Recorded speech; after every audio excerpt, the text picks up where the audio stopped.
Imam Ibnu Malik memiliki kisah yang luar biasa ketika menuliskan salah satu kitabnya yang berjudul Alfiyah. Penulisan kitab Alfiyah tersebut menurut beberapa literatur terinspirasi dari kitab Alfiyah karya gurunya, Imam Ibnu Mu'ti. Hanya saja, kitab Alfiyah Imam Ibnu Mu'ti berjumlah 500 bait, yakni 1000 satar. Dalam hal ini, kata Alfiyah menurut Imam Ibnu Mu'ti merujuk pada jumlah satar dalam kitabnya. Sementara, seperti yang kita ketahui bahwa jumlah bait dalam Alfiyah Imam Ibnu Malik ialah 1002 bait. Menurut cerita, Imam Ibnu Malik merupakan seorang alim yang cerdas. Maka semua bait nazamnya sudah dihafal dari awal sampai akhir sebelum akhirnya ditulisnya dalam kertas.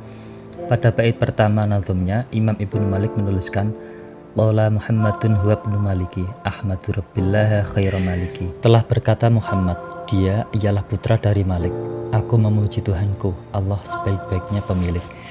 Ketika beliau sampai pada bait kelima, yang kala itu merupakan bait terakhir sebagai muqaddimah, ingatannya hilang seketika.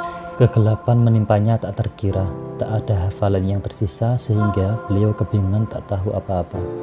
Di tengah kebingungannya, Imam Ibnu Malik memejamkan mata. Dalam mimpinya, beliau dibangunkan oleh seorang kakek yang mengenakan pakaian serba putih.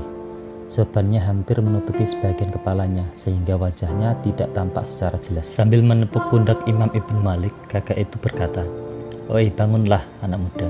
Bukankah engkau tengah menyusun sebuah kitab?" tanyanya. "Iya kakek, tetapi tiba-tiba lupa akan semua hafalan saya, sehingga tak bisa melanjutkannya." Kakek itu melanjutkan bertanya, "Sudah sampai mana engkau menuliskannya?" Lalu Imam Ibnu Malik membacakan nazamnya hingga bait kelima. "Baru sampai bait kelima," tuturnya kemudian. Sang kakek tersenyum dan menawarkan niat baiknya dengan ramah. "Bolehkah aku melanjutkan hafalanmu?" Seketika Imam Ibnu Malik mengangguk bahagia. "Tentu saja," sahutnya. Kemudian sang kakek membacakan sepenggal bait yang disarankannya. Fa'iqatan min nahwi alfi baitin wal hayyu qad yaghlabu alfa mayyitin. Seperti halnya mengungguli dalam ilmu nahwu 1000 bait ini, orang yang hidup terkadang mengalahkan 1000 orang yang mati. Setelah mendengar bait tersebut, Imam Ibnu Malik terbangun dari tidur lalapnya. Ia kaget akan apa yang dialaminya karena sepenuhnya sadar siapa sosok kakek dalam mimpinya. Tak lain ialah gurunya, Imam Ibnu Mu'ti. Sejatinya, bait tersebut merupakan sindiran kepada Imam Ibnu Malik atas rasa sombong dalam bait kelimanya. Beliau menganggap bahwa Alfiyah karangannya lebih unggul daripada karangan gurunya. Padahal, apa yang beliau dapatkan merupakan anugerah Allah yang diberikan lewat gurunya, sehingga tidak sepantasnya menganggap dirinya lebih tinggi.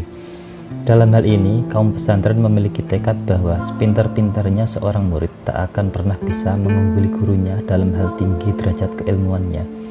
Karena semakin pintar seorang murid, derajat seorang guru akan semakin diangkat. Begitu luar biasa seorang guru yang mengajarkan ilmu yang bermanfaat kepada muridnya. Mengalami kejadian tersebut, Imam Ibnu Malik bertaubat atas kecongkakannya. Beliau pun menziarahi kuburan gurunya untuk memohon maaf dan mengharap keridhoannya. Setelah berziarah, kemudian beliau menambahkan 2 bait yang sebelumnya tidak pernah dipikirkannya. 2 bait tersebut berisi sanjungan dan ketakziman dirinya kepada Imam Ibnu Mu'ti. Wa huwa bisabkin haizun tafdila mustawjibun sana'iyal jamila wallahu yaqdi bihibatin wafirah li walahu fi darajatil akhirah. Dan Ibnu Mu'ti memang lebih dahulu serta mendapatkan keunggulan. Dia juga pantas mendapatkan pujian dariku dengan pujian dan keindahan. Semoga Allah memberi dengan anugerah yang berlipat untukku dan juga beliau dalam derajat yang tinggi kelak di akhirat.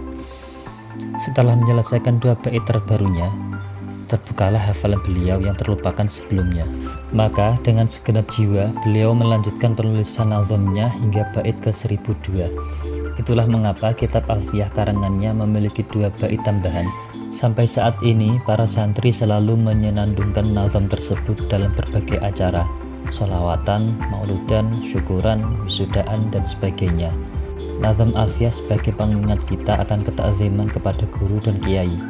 Sebagai panduan kita untuk memahami kalam ilahi, maka akan sangat lucu ketika seseorang berteriak kembali kepada Al-Quran dan As-Sunnah, tetapi melupakan dasar-dasar ilmu tata bahasa Arab untuk membedakan makna yang terkandung di dalam kedua sumber agama.